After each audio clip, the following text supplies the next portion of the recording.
Now, if you're responsible for recruiting a team, like myself, for example, and you're running a finance department, or you're in practice, or any other kind of situation where you need to build and recruit a team, then stay tuned, because I'm going to take you through a 4-step approach as to how you can recruit and land your ideal candidate. So starting from a recruiter's point of view, if you're recruiting finance staff, accounting, tax professionals, etc., into your finance team, or whether you're in practice, wherever it may be, I mean, getting that right balance of skilled and experienced accounting staff is actually quite challenging. It's not that easy at all. And I found this to my own experience over many years. I mean, ultimately, it's highly improbable that you're going to land the perfect candidate. It can happen, don't get me wrong. It depends on how you define perfect.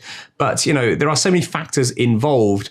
The objective really is to create a process which maximizes your probability of landing that high caliber candidate within your own parameters. And what are some of the hurdles that you as a finance recruiter or a recruiter of finance professionals could actually face or have faced in the past? I mean, here's some that I have. And again, just to reiterate, getting the right blend of skills, experience, and attitude, that's really important. Ambition. This is a challenge, and quite often it's due to timing in the market. There could be fewer candidates out there, relevant candidates being available at that point in time to fill the particular vacancy that you've put out. The candidates may feel that the firm, my firm or your firm, is not suitable to them culturally. Your organization may feel that the candidate would not fit in culturally. So the other way around, or the candidate may decide to accept other offers of employment if they have multiple offers. A lot of good candidates are normally out there, interviewing with multiple different firms and companies, so they can get leverage themselves, which is understandable. Or they may even decide to stay with their current employer if they've been offered a better package and enhanced terms as a result of them perhaps threatening to leave. And that, again, happens quite often. So with all this in mind, let's look at how you may find a suitable or high caliber accounting finance staff to fill your vacancy. And the first practical step is really creating a job advert so you attract candidates to apply. Now, I've seen so many job adverts out there that really fall over on this particular step. And this, I think, is one of the most crucial steps. You've got to get people in the door to apply. Yeah. The job advert you put out, your company information needs to achieve essentially the following 3 things. Number 1 is to communicate a high level, accurate picture of the job. Number 2 is to inspire the right people to apply. And number 3 is to provide them with the information a candidate needs to make a decision as to whether to press that apply button, upload their CV, or link to LinkedIn, whatever it may be. Now, I feel personally this is an absolute crucial stage of the process. And personally, I spend ample time on this to craft what I see as a job profile. And that job profile includes a job title, a purpose, a location, a position, accountabilities, duties, and standards. And that's really defining clearly what is expected to be successful in the role that I am recruiting for, and how the successful candidate will also be measured in the future should they get the role. And next is the actual person specification, and that includes things like competencies, skills that you're looking for, the background, educational background, and professional skills, and also past experiences. And the job profile is a fixed criteria. The job and personal profile is a fixed criteria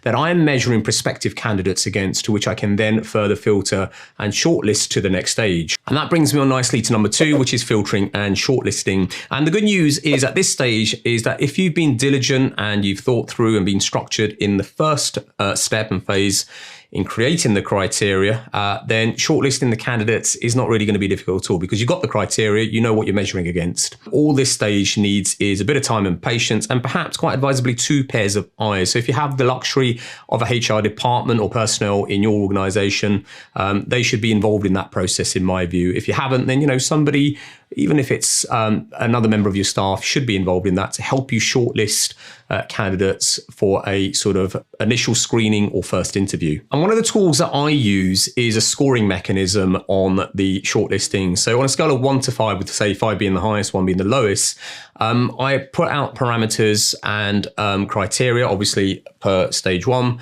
So, I judge CVs, or whoever's doing this on my behalf, with the second pair of eyes, we judge CVs and additional info based on facts. And that helps actually remove any unconscious biases too. Now, as part of this stage, you could also include, let's say, an initial 30-minute interview, screening interview, that is. And that is something I do. It wouldn't be myself. It would be a HR person, or again, somebody appropriate in the firm.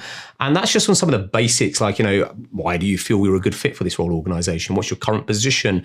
What are your expectations? When are you available to start if you were successful, etc. Just to sort of, get some additional information over and above what's in the CV. Next up is the interview stage. Normally, from my perspective, the second interview stage. So these are candidates who have gone through the pre-screening, probably had a pre-screening call, and then once the notes are available to me, then, I can then select the criteria or those suitable candidates to move on to an interview with myself, for example. Now, obviously, there's going to be variation depending on what level you're recruiting for, whether it's junior, mid, senior, or, very senior, if you like, even up to the C-suite. So there are going to be sort of differences as to how you approach this. So this is more of a generic thing here, but obviously the interviewing stage is the meaty part. This is where, it can either be face-to-face or it can be virtual, which is now becoming more and more common. And this is where things get meaty, and it's a chance for you as a recruiter and also as a candidate to sort of, get to know the other party and ask those questions to sort of get that sort of depth and substance of information that you need in order to make an informed decision. And one of the things I always like to do is organize things in advance. Be planned as a recruiter. Definitely so. So I know what questions I'm going to be asking. I've got the CV in front of me. I've got any additional information, any correspondence with that particular candidate. I've gone through all of that before the interview starts. Obviously the timing, the date of the interview, the location, the environment, whether it's a physical one, if it is, the room, having a glass of water. If it's virtual, then making sure I've tested my technology, I've tested my speakers, I've tested my microphone, I've tested the webcam, everything is working, because I like to start bang on time, absolutely bang on time, because that's my first test.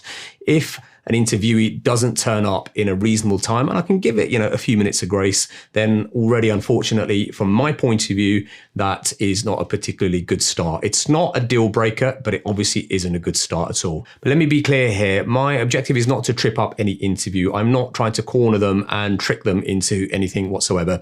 The key here really is to make sure that the discipline that I need for this particular role exists. And secondly, when I do start my questioning, and I don't do that straight away. Basically, I'll kick off the interview, first 5 to 6 minutes. It'll be sort of very soft, talking about general things, maybe an interest on their CV, and really asking the candidate to say a little bit more about themselves so they can relax, get their voice going, warmed up, if you like, as so then we get on to the meaty part of the interview. And next up comes the meat of the interview, and that's the questioning process. And again, let me re-emphasize, when I'm interviewing, I see it as a two-way process. Ultimately, the candidate also needs to question me. They need to find out enough about myself as maybe their potential manager or leader and the organization for them to make a judgment as to whether it's the right fit. But, I am also doing the same there as well. And the first thing I will always start with is open-ended questions. And with open-ended questions, really about sort of, generating the conversation, getting that dialogue and rapport going with the candidate, and sort of asking them questions like, well, why have you applied for this role? How do you feel about working in X or Y project? And so on. Then another tactic I will use is then sort of throw in some closed-ended questions. These are pretty much, very short answered questions, even yes or no, and they're almost just factual. For example, are you a qualified accountant? It'll be a yes or no, or it could be, well, yes, but I am also, part qualified, for example, just to add a bit of context. And that will go on through the interview as well, from my point of view, because again, what I'm also trying to do is put a little bit of pressure in the situation, because I want to see how the candidate thinks. I want to see how they rationalize things. I want to see how they act under that little bit of pressure in terms of their articulation and conversation. The next is the probing questions. So this almost follows the open-ended questions, whereby, let's say I've asked a particular candidate, well, why have you applied for this job? and they may respond by saying, well, I believe it's a good fit because of the skills I have. Then I'm going to dig deeper. I'm going to go into their CV and say, okay, well, you say you've done X, you've done Y, you have these particular skills. Tell me how you're going to apply them. Or shall we say, if I give you a hypothetical scenario, how you're going to apply those skills to this particular scenario. So it's really starting to probe, and also, you know, double check that, you know, they have actually got that skill or that level of experience they purport to have on their CV. And then there's what I call behavioral questions. So behavioral questions are all around trying to sort of, you know, understand a person's, you know, common behavior according to their past experiences, because I do feel past experiences, past indicators are a generally good indicator of future behavior. It's not, you know, a perfect alignment. I get that. But, you know, that is the only indicator that I, as a recruiter, can go by. So, you know, the behavioral questions is all about, you know, how will they behave or act in a certain scenario if they were put in a certain position or a particular situation. That's what I call behavioral questions. Ultimately, once I've gone through my line of questioning, I will make sure I'm taking notes. If not, you know, if it's a virtual interview, I use a piece of software that automatically translates the interview, basically. And please be careful here. You know, if you're using that, then make sure you get the candidate's permission beforehand, upfront, or at least inform them that this is going to be the case, so they don't object to that at all. In most cases, 99% of cases, they won't object to it, because obviously what you're using for is just it being a note taken, nothing more, so you can refresh yourself thereafter. And then once I've got my notes, I'll summarize them in another piece of software. So Team Tailor is one that I like to use. Again, I'm not affiliated with Team Tailor, so, you know, I've got no incentive to mention them other than the fact that's the one I use. And actually, I think it's a very good piece of software to organize the entire process. And finally then is the selection process and making the offer and getting it over the line. Now, the selection process is not too dissimilar to the first part or second part, should we say, the filtering. I use then a further scoring system, and that scoring system is based on criteria for that particular role, dependent on, you know, what's required, and I will score each candidate. Obviously, you know, it's not just a cold science in that respect. There's a bit of an art to it, and there is a bit of intuition and gut feel as well. So I like to use a balance. Sometimes my intuition will tell me, you know, I feel this is the right candidate just because of the way they presented themselves, by the things they've said, or, you know, actual points, specific facts I've picked up off their CV or how they've answered the questions. Now, you know, let's be very clear in the sense that any interview or any process is not a guarantee to the perfect candidate, or it's not a guarantee that, you know, that journey with that candidate in your role that you're looking to fill is going to be plain sailing or perfect. Absolutely not. Again, I re-emphasize, it's all about maximizing your probability and chances of landing that right candidate. Thereafter, once they're on board, you've got to continually check in and review their performance, and also, you know, be that leader to them, and also, you know, give them the back loop, so, you know, they stay on course to achieve their personal objectives, which obviously then lead into the company objectives. As always, I really hope this video has added value, especially if you're a recruiter of accounting and finance professionals, or if you're a recruiter really of any type of role out there. So until the next video, keep well, and I'll see you on the next video.